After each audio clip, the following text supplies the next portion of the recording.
नमस्कार। पहला पाठ के लघु उत्तरीय प्रश्न के हम लेके आ गई बनी तो एकरा के बढ़िया से पढ़ी जा समझी जा चली। तो पहला प्रश्न बा पहले निर्गुण के अर्थ बताई। वैसे तो हम पहले ही बता चुकल बानी लेकिन हमनी के जान ली जा। तो पहला निर्गुण के अर्थ का बा। तो पहला पंक्ति के माध्यम से कबीर जी बतावले बानी कि यहाँ के स्वामी यानी भगवान अगमपुर में बसेनी, जहाँ यहाँ के कबो गम ना होखेला। वहाँ 8 दिशा और 9 खंड बा, 5 ज्ञानेन्द्रिय, 5 कर्मेंद्रिय और 5 प्राण भा एक मन से लोग अपन जीवन रस के पहले ही बर्बादी कर देवे वाली धनी रूपी आत्मा शरीर यानी देह के दरकला के बाद पछतात बिया। मतलब एकर बाकी अपन पूरा जीवन रस के बर्बाद कर देलस जब तक जिंदगी रहे। और बाद धनी मतलब हमने के गोरी कहें जा, रानी कहनी जा। तो ई भइल अगर बात माने ऊ पछतात बिया, आत्मा के रूप में जौन बिया पछतात बिया। अब ई सोचत बिया कि का कइल जाओ। अंत में चंदन के छोटा मोटा लकड़ी पर देह के लाश ढोवे वाला आदमी ले जालन, ठीक है। आ ओहिजा से आत्मा ऐसन जगह जाला जहाँ ओकर केहू संबंधी ना होखेला। ओहिजा पाप करे वाला के दंड और पुण्य करे वाला के हीरा प्राप्त होला। कबीर जी कहत बानी कि उहे हमार देश ह, वहाँ गोइला के बाद केहू वापस ना आवेला। यही से ए सनेश के केहू ना बतावेला। तो ये पूरा एकर पहिलका निर्गुण के अर्थ रहल ह। तो चली अब दूसर का क्वेश्चन बटे। 8 कुआं 9 बावली 16 पनिहार भरले घइले कुआ ढरक गइले हो, धनी ठड़े पछताए। एकर अर्थ बतलाई। तो एकर अर्थ का बा जान लीजा। तो हमनी के शुरू करे से पहले कुछ क्राइटेरिया निभाए पड़ला। प्रस्तुत पंक्ति हमनी के पाठ्य पुस्तक दुभिधान भाग 2 से लिहल गइल बा। ए अध्याय के नाव साहेब मोर बसेले तोर हीरा हेराइल कचरे में बा, जवना के लेखक संत कबीर दास बानी। तो इतना जरूर लिखे के बटे, ठीक बा। अब ओकरा बारे में लिखे के बा कि ए पद में का बा। तो कबीर जी ए पद में बतौले बानी कि धनी रूपी आत्मा पछता रहल बिया।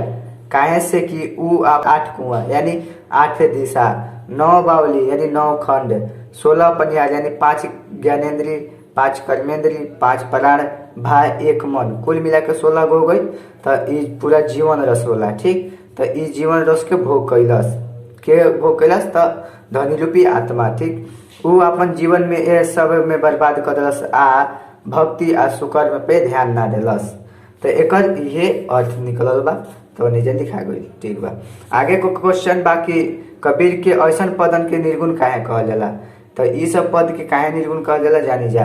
तो उत्तर बा एकर कि कबीर के ऐसन पदन के निर्गुण कहल जाला काहे से कि यहाँ के ऐसन पदन में ईश्वर के निर्गुण रूप के पूजा होखेला, ठीक है। इस आदमी के ज्ञान खुलेला और एह में समाज के सुधार खातिर व्यंग रहेला, ठीक बा। यही के चलते इस सब के बात के मिला के यानी ये सब बात मिला के बोलल जाओ तो ए पदन में निर्गुण भक्ति के स्वरूप पावल जाला। तो यही चलते यहाँ के जौन पद होखेला ऐसा पद होखेला तो के निर्गुण कहल जाला, ठीक बा। चौथा नंबर क्वेश्चन बा के लोग हीरा कहवा ढूंढ रहल बा, ये खोजबीन के मतलब का बा, ठीक है। तो ए खोजबीन के का मतलब बा चलिए जान लीजा। हीरा के लोग पूरब पश्चिम पानी पत्थर भा कीचड़ में ढूंढ रहल बा। ये खोजबीन के मतलब इहे बा कि लोग हीरा के सगरो ढूंढता लेकिन असली हीरा नइखे ढूंढत। लोग पत्थर के बनल हीरा और पत्थर पानी पूरब पश्चिम में ढूंढ रहल बा। माने कि केहू भगवान के पत्थर पानी में खोजता, केहू पूरब पश्चिम में खोजता, आ केहू तो भगवान के खोजते नहीं कि केहू हीरा के पत्थर के बनल जौन हीरा बाते बना के खोजत बा, ठीक।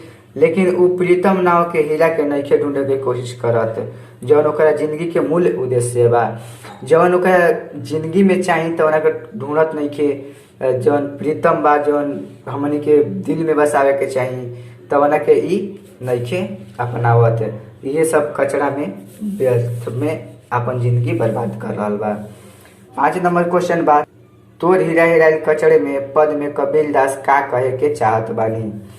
तो उत्तर बा तोर हीरा हेराइल कचरे में पद में कबीर दास इहे कहे के चाहत बानी कि प्रीतम असली हीरा बा, लेकिन लोग गलत काम के जरिए पाप के जरिए पत्थर के बनल हीरा प्राप्त करे में लागल बा।